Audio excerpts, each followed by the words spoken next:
Hello everyone and welcome to my second part of how to program in C# for beginners. Today we're going to take a look at how to read inputs, data types of C#, etc.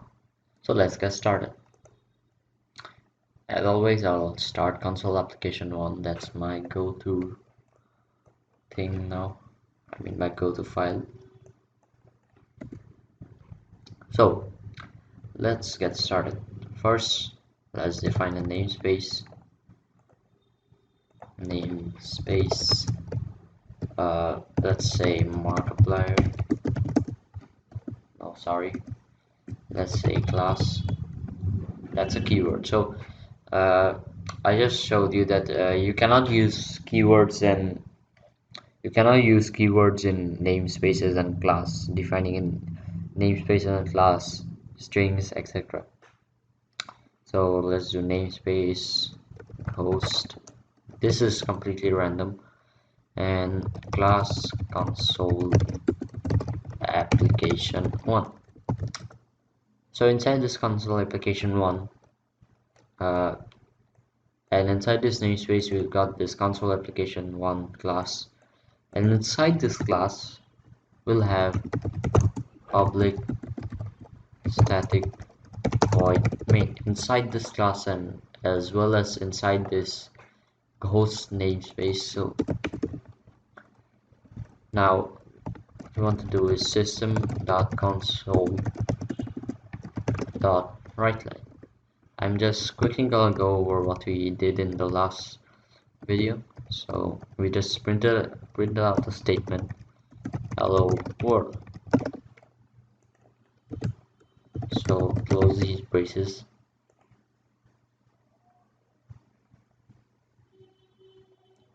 So it closes automatically as so to prevent that, just write system.console.read key. So as you can see, it does not close this time.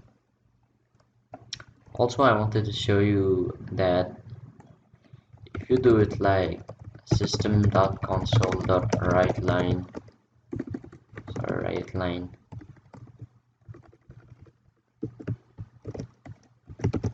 hello. So if you were to do it like this, and if you were to do it like system.console.writeLine, hello world, say hello world, and if you were to put the braces here, sorry, if you were to put the braces here, that's no problem. But as you can see, Microsoft Visual Studio just automatically detected it and did it as this. So let's run it.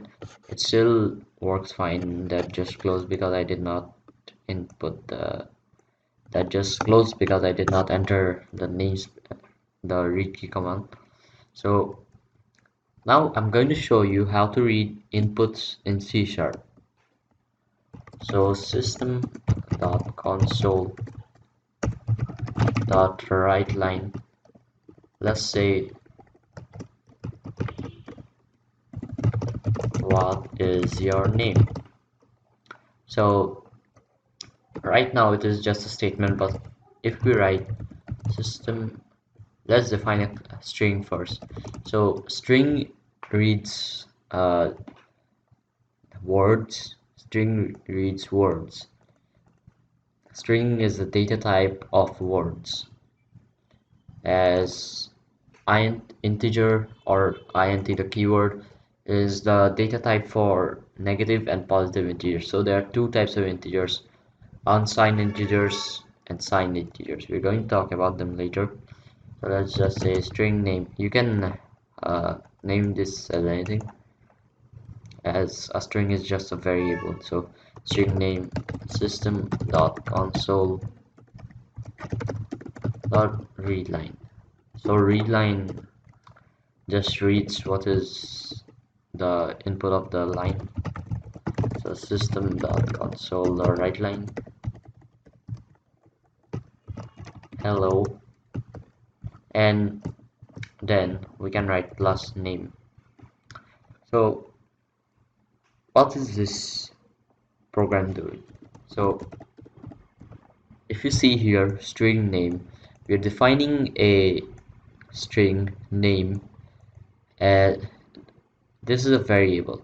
Name is a variable, so you're defining this as a string, as the data type of string, and it reads the input of the user and prints it on the screen by plus name, the this operator plus and name. So it will not work if we just do plus name inside the double quotes.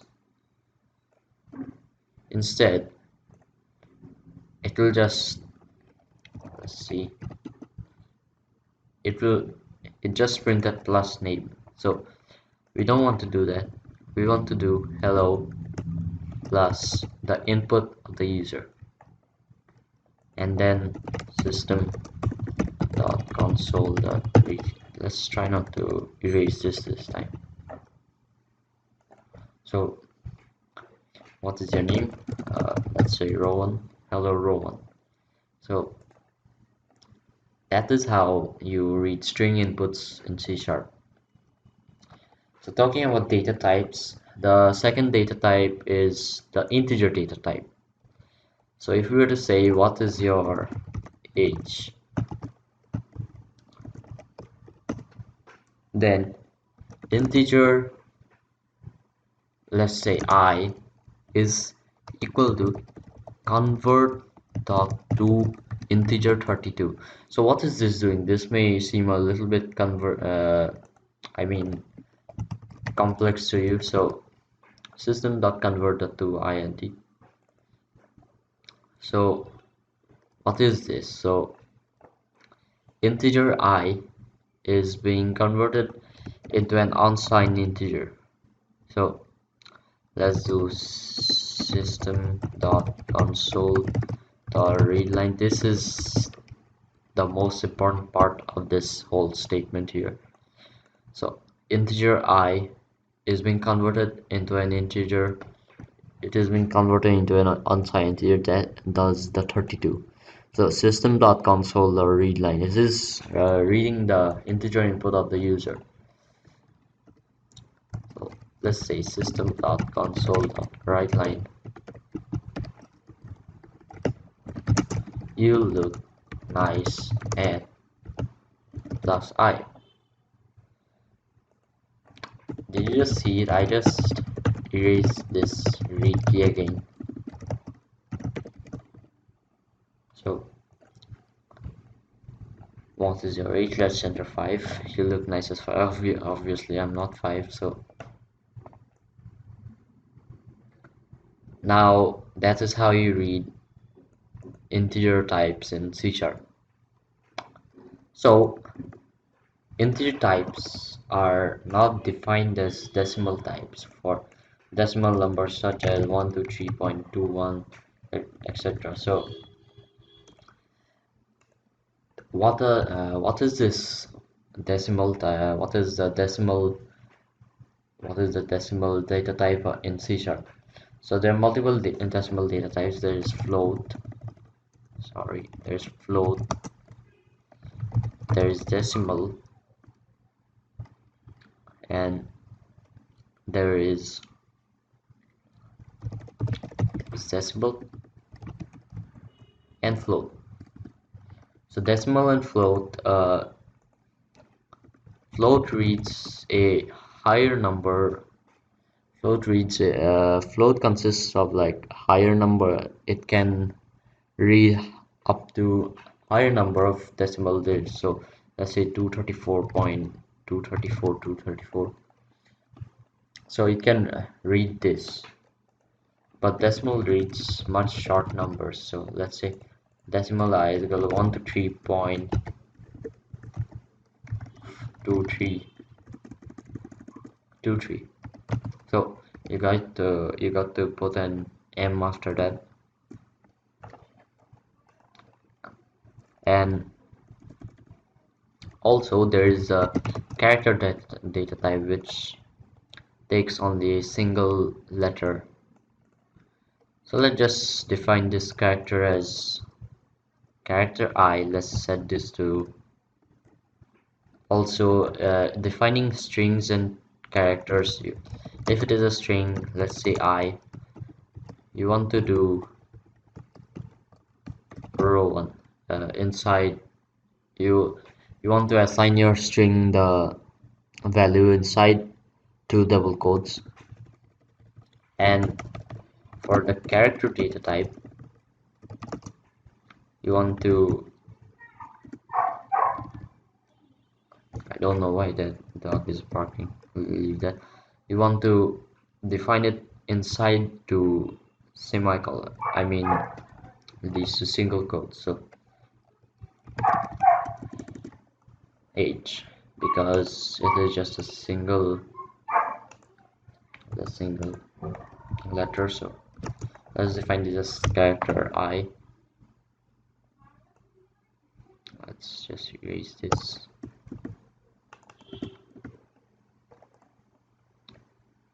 And let's say I plus is a letter.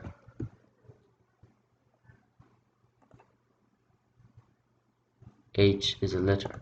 So as I has been defined to H, let's just name this as character for no confusion. So character plus is a letter. It still works the same way. Now there's another data type in C# which is the Boolean data type. Now this holds two values, 0 and 1, or well, 0 and 1 does not work in C#, true and false. So what can we do with this true and false data type? So this may be a bit complex, but let's say Boolean b, we're going to define this b to, let's say Boolean t is equal to true. So console.writeLine, actually system.console.writeLine,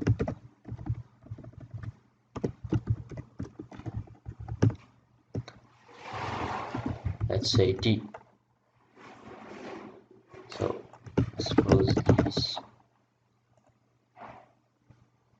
As you can see, as you saw, it printed t, which has been assigned to true. So if you do it like this, it pretty much works in the way of the a string. If you do it like this, if. So now we're going to talk about if statements, if and else statements. Now what are these statements? These statements are pretty simple. All you need to do is now there are three conditional statements: if, else if, and only else. So if none of the parameters are met, we do else. Ignore the sound of the background, I don't know why. So let's say, what is your age? So integer age is equal to system dot convert the dot to int32 system dot console dot readline. So if our age is either, now coming to operators, there are many operators in C#. Some of them are plus, multiplication, and the remainder, and the minus operator, of course, and the dividing operator, which is a slash symbol. Now let's do if age is greater or equal than, equal to 18. So a mistake that many beginner programmers do is they just write if age is 18, then just below that system.console, the right line, you are allowed to go in. So it does not work this way actually. Let's just say, oh sorry, I do. So input string was not in a correct format, of course, so that's because we entered a string and not an integer, because this is defined as an integer, not a string. System.console key.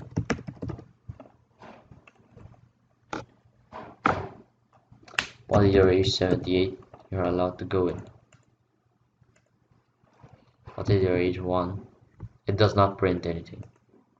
So what this program thinks is if we enter anything, it'll print you are allowed to go in. So you want to open and close these braces here, and now this condition has been closed right here. So let's do else if the condition is age is smaller than 18, system dot it prints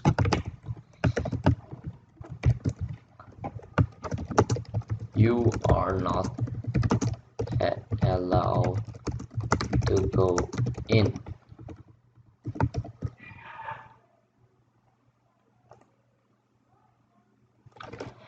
So let's say 4, you're not allowed to go in.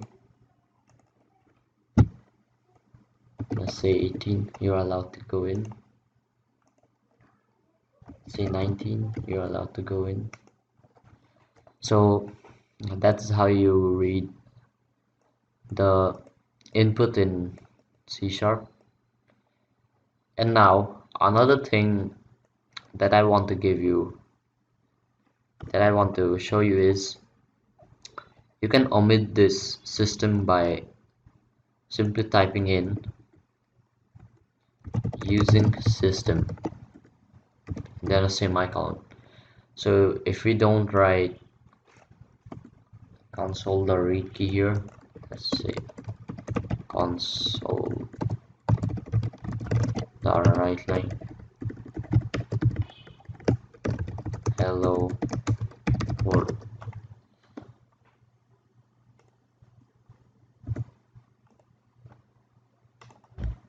So if we print it, if we run this, it still works. Okay, so now I want to give you all as a practice assignment that it is basically the same thing that I just showed you right now with the if statement. Let us say that the system asks us what is our age. So if our age is greater than 18, it says you're allowed to go in, or if it is equal to 18, it says you're allowed to go in. But if our age is smaller than 18, it will say that you're not allowed to go in, and then print 18 minus the input that we just the years it will take us to reach 18 years. So it is fairly simple. I'll show it to you in the next video if you find it a bit difficult. So thank you for watching my video. Subscribe if you like my channel, and like the video if you like the video. And that's stupid. So anyways, thank you for watching my video, and I'll see you in the next video. Bye.